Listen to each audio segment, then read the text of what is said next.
Hello everyone, my name is Himanshu Palewal and I welcome you all in this video lecture series provided by the Central Light School.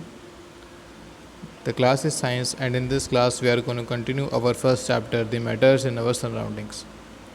In the previous class we have studied about the evaporation. हम evaporation को पढ़ रहे थे last class में. मैंने बताया था कि अगर बॉइलिंग टेम्परेचर से पहले कोई लिक्विड वेपर स्टेट में कन्वर्ट होना स्टार्ट हो जाए तो उसे क्या कहते हैं, evaporation. कुछ फैक्टर्स थे, surface area, temperature, humidity, wind, जो उसको इफेक्ट करते थे. सरफेस एरिया जितना ज़्यादा होगा उतना ज़्यादा क्या होगा, एवेपोरेशन. एनवायरनमेंट में जो टेम्परेचर है वो जितना ज़्यादा होगा उतना ज़्यादा क्या होगा, एवेपोरेशन. ह्यूमिडिटी जितनी कम होगी उतना ज़्यादा क्या होगा आपका, एवेपोरेशन. और विंड की स्पीड भी बिल्कुल जितनी ज़्यादा स्पीड से विंड चलेगी उतनी ज़्यादा क्या होगा आपका, एवेपोरेशन. कुछ और फैक्टर्स है जिनको हम डिस्कस करते हैं टुडे. फर्स्ट से क्या है, strength of inter particular force. आपका जो मैटर है उसके बीच में जो पार्टिकल्स हैं उनके बीच में जो बॉन्ड एक होगा जिसकी वजह से वो आपस में इंटरकनेक्टेड होंगे, वो जितना स्ट्रॉन्ग होगा, जितना मॉलिक्यूल्स के पार्टिकल्स के बीच में बॉन्ड स्ट्रॉन्ग होगा उतना ही इजी नहीं होगा इसको ब्रेक करना. मतलब जो आपका इवेपोरेशन रेट है वो क्या हो जाएगा, कम होगा. So you can say the stronger the bond the lower will be the evaporation. ठीक है. एग्जाम्पल में आपको 3 सब्सटेंस लिखे हुए हैं, ईथर, इथाइल अल्कोहल और वाटर. वाटर में क्या होता है, इवेपोरेशन सबसे कम होता है. क्यों? क्योंकि जो पार्टिकल बॉन्ड होता है सबसे ज़्यादा स्ट्रांग होता है. इथाइल अल्कोहल में बॉन्ड वो इंटरमीडिएट होता है, इसलिए इवेपोरेशन में इंटरमीडिएट होता है. और ईथर में बॉन्ड काफ़ी वीक होता है, इसलिए अगर आप इसको नॉर्मल टेम्परेचर पे मतलब रूम टेम्परेचर पर भी रखोगे तो भी ये इवेपोरेट करना स्टार्ट कर जाता है. ठीक है. सेकंड है the nature of liquid. Nature of liquids आप इसको बॉइलिंग पॉइंट से रिलेट कर सकते हो.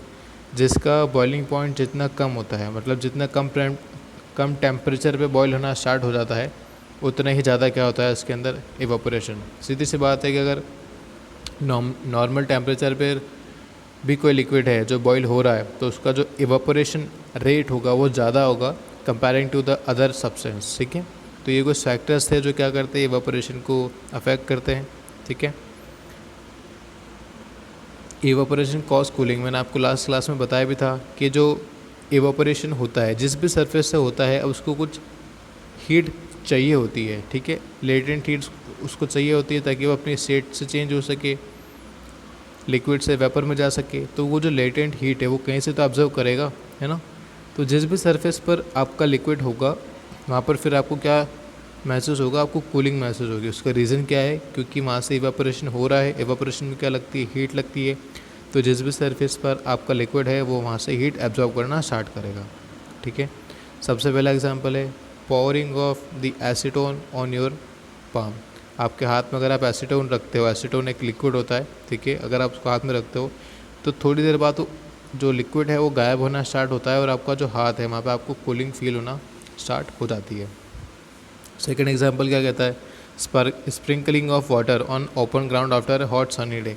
गर्मियों के दिन में अगर आप शाम के टाइम पानी की बूंदों अगर आप छिड़काव करते हो, स्प्रिंकल करते हो वाटर का, तो आपको लगेगा जो आप जिस सरफेस पर आप हो वहाँ पे थोड़ा सा ठंडा हो गया है. उसका रीज़न क्या है कि वहाँ से जो हीट था वो अब वाटर ने एब्जॉर्व कर ली है और वाटर वेपर में कन्वर्ट हो चुका है. Next example cloth, cotton clothes in summer. आप गर्मियों में मोटे ऊन के कपड़े नहीं पहनते हो, कॉटन क्लॉथ्स पहनते हो. कॉटन क्लॉथ्स पहनने का मेन रीज़न यही है क्योंकि उसमें जो इवेपोरेशन रेट है वो थोड़ा सा ज़्यादा होता है. ठीक है. तो आपको वहाँ पे कूलिंग फील होने लग जाती है. मतलब इतना कूल नहीं होगा लेकिन कंपैरेटिव टू अदर क्लॉथ्स आपको नॉर्मल फील होगा. ठीक है. For example formation of water droplet on outer surface of beaker containing ice cold water. ये आप घर पर भी कर सकते हो. आप एक पानी की गिलास लेना जिसमें क्या करना, बिल्कुल फ्रिज का जो ठंडा पानी होता है उसको फिल करना. आप थोड़ी देर बाद रियलाइज़ करोगे कि जो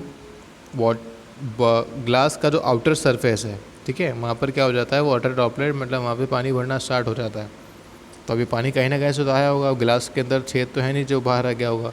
तो क्या होता है, जो एटमॉस्फेयर में जो मॉलिक्यूल्स थे अब वो वहाँ पे क्या होता है, कूल डाउन होना स्टार्ट हो जाते हैं. ठीक है. नेक्स्ट है perspiration keeps our body cool. Perspiration का मतलब आप स्वेटिंग से समझ सकते हो. जितना ज़्यादा पसीना आता है अगर आप गर्मी में रहते हो तो फिर जैसे जैसे हवा चलती है, हवा से क्या होता है, जो स्वेट है वो वेपर में कन्वर्ट होता है और वो हीट जो आपकी बॉडी में है उसको थोड़ा थोड़ा ऑब्जर्व करना स्टार्ट करता है। तो जैसे ही हीट ऑब्जर्व होगी आपको क्या थोड़ी कूलनेस फील होगी, ठीक है। 6 एग्जांपल है wet clothes make us feel good, मतलब आपके जो गीले कपड़े हैं, अगर आप गीले कपड़े पहनकर इधर उधर मार्केट में चले जाते हो तो जैसे अगर आपको हवा लगती है, बेस्ट एग्जांपल मैंने शायद आपको पहले भी दिया था कि अगर आप थोड़ा वेट होकर फ़ैन के नीचे आ जाते हो, जितनी ज़्यादा स्पीड में विंड आपकी ब्लो कर रही होगी वहाँ पर, उतना ज़्यादा आपको क्या कूलनेस फील होगी। उसका रीज़न यही है कि जो वाटर आपकी बॉडी में है अभी वो वहाँ से एवापोरेट हो रहा है और आपको उसी वजह से कूलनेस फील हो रही है, क्योंकि वहाँ पर latent heat of vaporisation water को चाहिए, ठीक है। इसके आगे के कुछ और टर्म्स हैं वो हम नेक्स्ट क्लास में कंटिन्यू करते हैं। Thank you.